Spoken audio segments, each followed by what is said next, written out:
Dedé, olha suspense, cara. É o que você folgado, tô estudando. Ô, Surpresa, o que é isso que você tá ouvindo, cara? Hein? O que é isso que você tá ouvindo? O novo sucesso de Manaus. Sucesso? Escuta aí, ó. Ih, eu conheço, hein? O papai comprou, o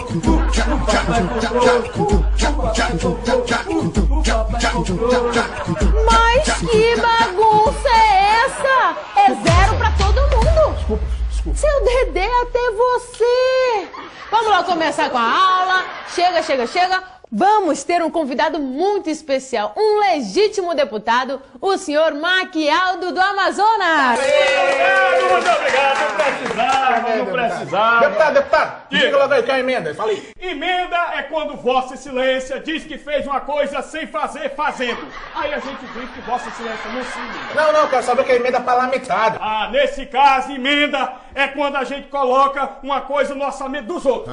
Aí diz que foi a gente que pagou. Aí quando os outros pagar, a gente recebe o crédito. E se não aparecer o dinheiro, a gente diz que mandou do mesmo jeito. Mas aí vão lhe pegar na mentira. Aí a gente emenda uma mentira na outra e fica um bolo. Deputado, quer dizer que Vossa Excelência mandou emenda pra todos os municípios? Para todos os municípios do Brasil. Mandei para Amazonas, para o Piauí, para o Pará, mandei para os Estados Unidos e até Canadá. Mas eu vou mandar esse mês só para Manacapuru. Manacapuru? Sim, é porque eu consegui uma emenda para construir uma balsa nova, né? A gente não sabe o dia da manhã, tá muito difícil, né? Essa campanha tá difícil, então a gente não sabe, né? Tem que ficar mais confortável para descer o rio, né? Sai da minha aula só falando lorota aqui.